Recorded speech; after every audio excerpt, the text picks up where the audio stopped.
From the opinion pages of the Wall Street Journal, this is Potomac Watch. The NATO alliance opens its annual summit with membership by Sweden and maybe someday Ukraine on the agenda as President Biden agrees to send cluster munitions to Ukrainian defenders. Welcome, I'm Kyle Peterson with the Wall Street Journal.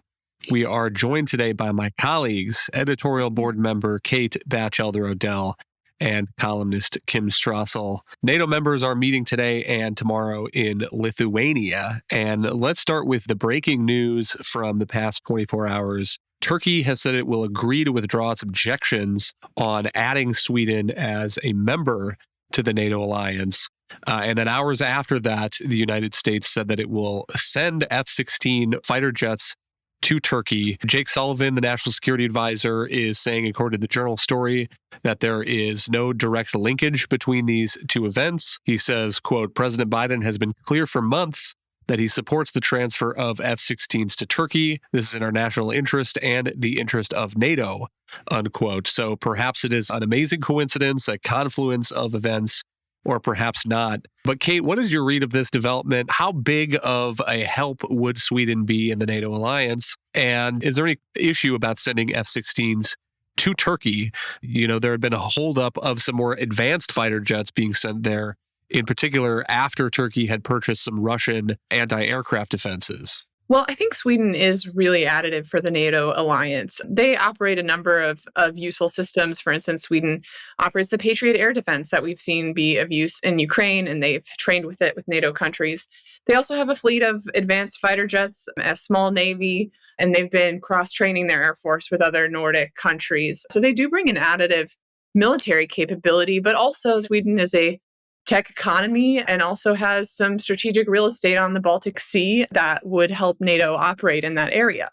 So I think Sweden does bring quite a bit to the alliance and joins the Finns, who are just much larger military spenders as well. So both of those, I think, are good additions to NATO. On the question of the Turks and providing F-16s, Washington declined to sell the F-35 to Turkey because, as you point out, Turkey is using the Russian air defense that would basically be able to kind of break into the F-35 software and do target practice on NATO pilots. So that was a non-starter in Washington. I think these F-16 sales are much more justifiable and should help. You know, the White House is denying that there's any link between Turkey dropping its objections to Sweden, but I don't think that really checks out. So I think that is selling them F-16s is a calculated risk worth taking to get their acquiescence on bringing these additive members into NATO.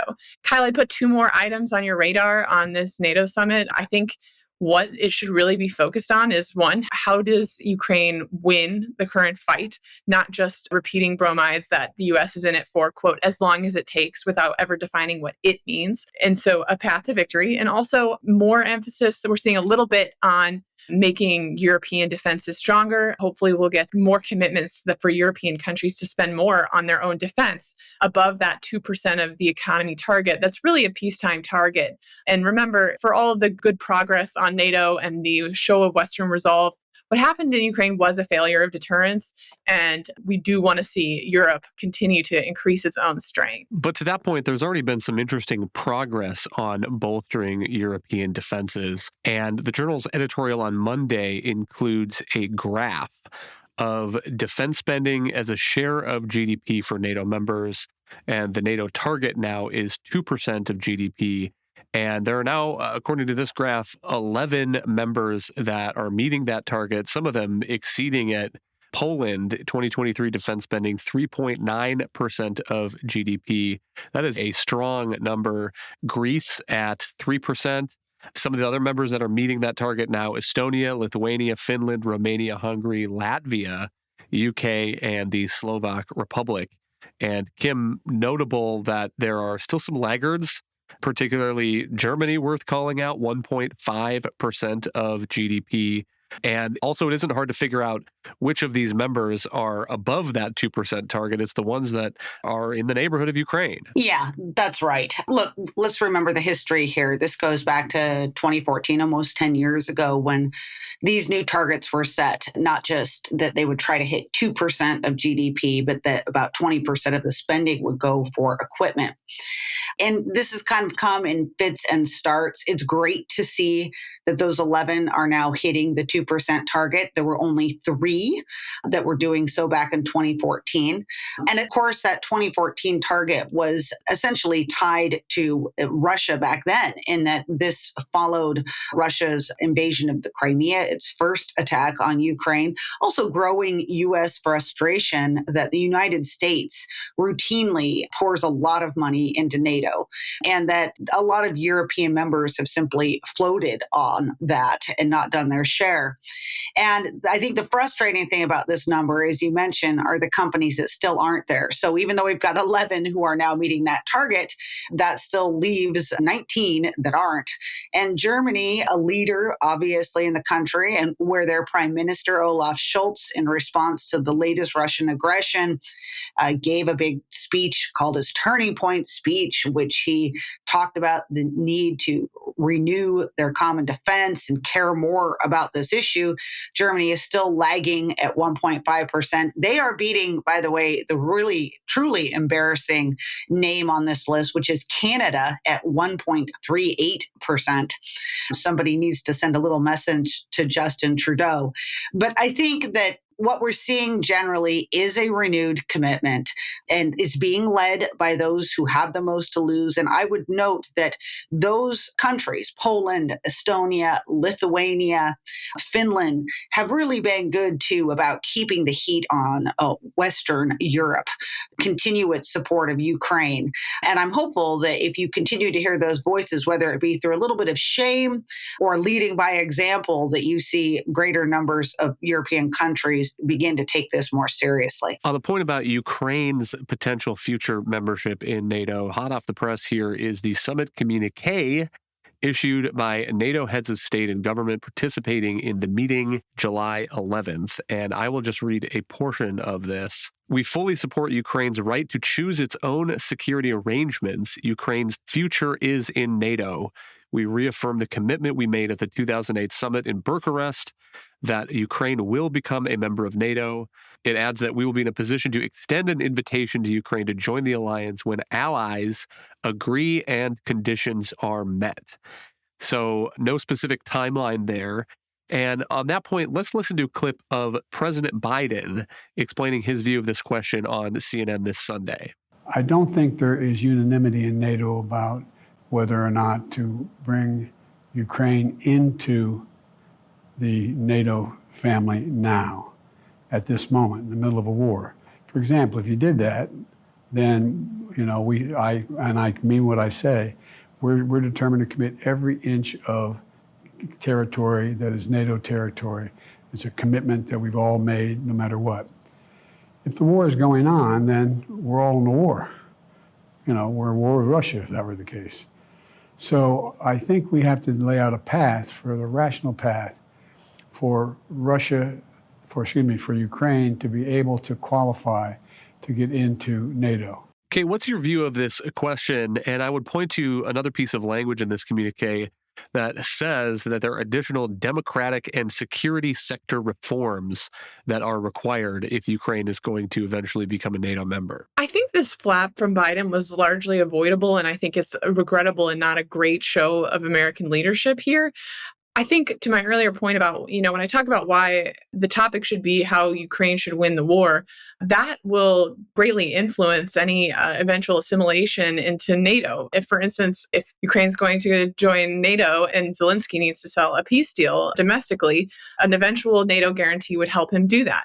But right now, Ukraine needs to continue to make progress in its offensive to even drive that bargain of any kind of deal. So I don't think it was helpful to suggest, first of all, that we would admit them during a live conflict, which isn't under serious consideration. But he could have, I think, avoided this by describing, well, here is our strategy to win the war. And then we'll really discuss the details of how to assimilate Ukraine into NATO to be sure that this flagrant act of Russian aggression never happens again. So I think this is a regrettable flap and is distracting from some of the more core questions of the summit. And also, I think it's just instructive of kind of a larger problem in the Biden administration, which is that they have been somewhat slow and halting to adjust to facts on the ground. They were have been slow to provide really every kind of weapon Ukraine has asked for. We're going to talk about cluster bombs today, but that's been true of tanks, of jets, of switchblade drones, all across the spectrum. They've also been very slow to articulate what a success looks like and what might happen if Ukraine would win and what the strategic benefits of that would be. So I think this flap is really just an indication that the Biden administration is still struggling to articulate why this cause is in American interests and how it will fit into a more secure America and a more peaceful, prosperous world. The point about this being potentially some sort of security guarantee being part of a peace deal, I think, is important from the Ukrainian perspective, Kim, because what they don't want is some kind of ceasefire that simply allows Vladimir Putin to rearm and retrain and re-recruit and then re-prosecute the war in a year or two or three to try to take more territory and maybe topple the Ukrainian government, as was his goal from the beginning. The difficult question, and the thing that I think is hard for anyone to articulate, is what that looks like, what the Ukrainian people might accept, what Vladimir Putin might agree to. And some of that, of course, depends on how this Ukrainian counteroffensive fares in the end, whether it takes back territory. But it is hard to see any sort of deal at this point unless there's some facts on the ground that force Russia's hand. I think that's right. And look, I think that this could be a very important card in getting to an end at some point. Look, the Ukrainians aren't there yet, and the United States should be behind them for as long as they want to go. We don't know what things will look like on the ground. And there are big questions, too, about how much territory you recapture. What do you do about Crimea, for instance?